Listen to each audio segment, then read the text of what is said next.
Mystery at Blind Frog Ranch. The dawn light spilled pale over the low ridge that sheltered the expanse of the Blind Frog Ranch.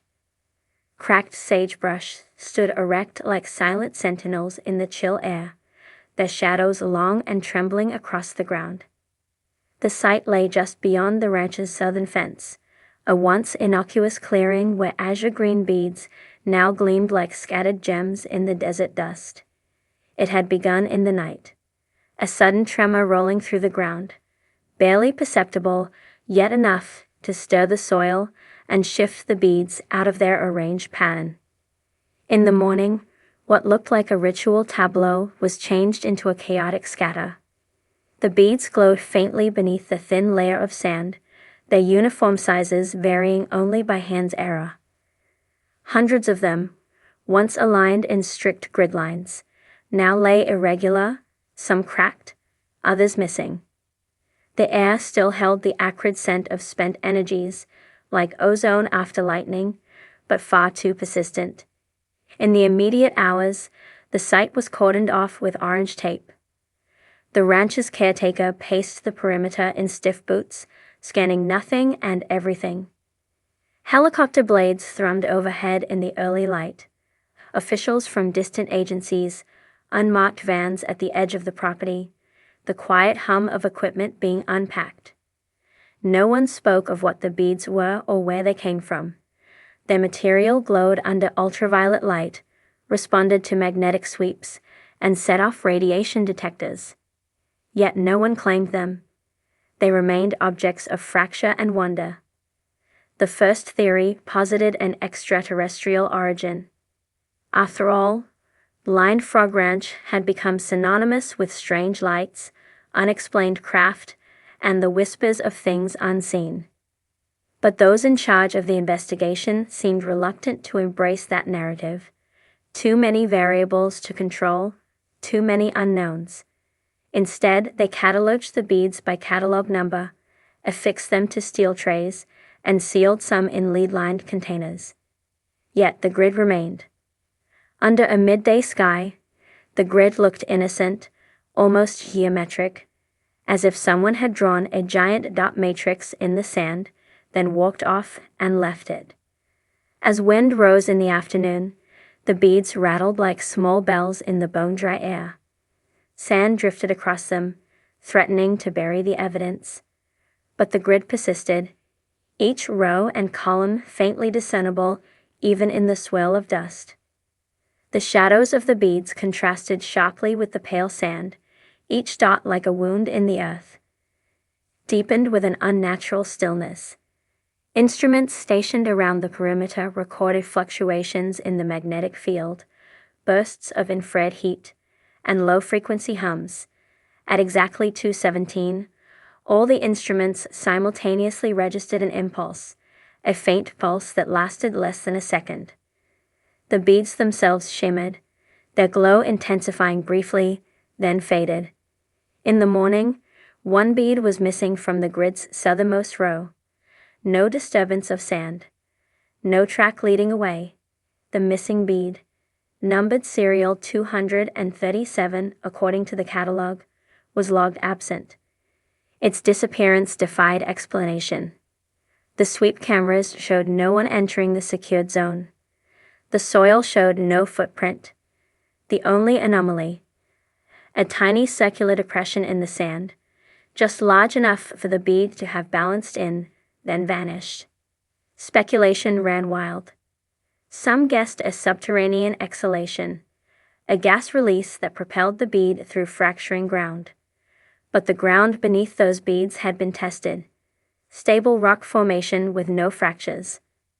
Others whispered of high-frequency sonic resonance that lifted the bead, then let it drift away. The instrumentation recorded nothing of that magnitude. Tests on the remaining beads revealed an alloy unfamiliar to terrestrial labs, elements that hinted at rare earth compounds, isotopes with decay patterns not seen in known geology. One analyst described them as the ghost of a material that should not be. Attempts to melt a fragment resulted in it dissolving into thin vapor, leaving behind a microscopic lattice of unknown structure. The hottest furnace used had not reached its fusion point. The ranch itself fell under a quiet lockdown. Residents were escorted out. The caretaker left. The official teams took over. The wind still rattled the sage. The desert scorpions and insects continued their cycles, unfazed. But at the Bead site, something had changed. The land seemed to hum with expectation. At twilight one evening, lights flickered across the ridge. White, then blue-green, then gone. The team's night vision scopes caught nothing distinct. The lights left no trail. Afterwards, one of the detectors registered a spatial warping, a localized distortion of approximately 4 centimeters across, lasting approximately 0.08 seconds. The data stream labeled it Event Delta 7. Nothing else marked that moment. In the days that followed, the alignment of beads shifted again. The grid that had been rigorously maintained began to break down. Rows curved slightly. Some beads lifted 0.5 millimeter into the air before dropping. Temperature sensors captured micro-variations. Bead clusters warmed by 0.02 degrees Celsius every 12 hours, then cooled. The drift across the sand averaged 0.3 millimeters per hour in the direction of the ridge. The site was alive. On the fourth night, the inexplicable occurred. A soft liquid mist rose from the ground between the beads, thin, translucent, and odorless. The rows parted as though breathing, the beads floating gently. The heat sensors registered a drop of 1.1 degrees Celsius across the zone. The mist dissipated after 8 minutes. When daylight returned, the beads were arranged in a perfect spiral, centered on the spot where bead 237 had vanished. The spiral wound outward for 18 coils, each coil 2 beads wide. The tiny footprints of fauna scratched the outer sand, but did not intersect the spiral. The investigative team convened, hushed voices filling sealed rooms behind closed doors. Diagrams of the spiral were projected on screens.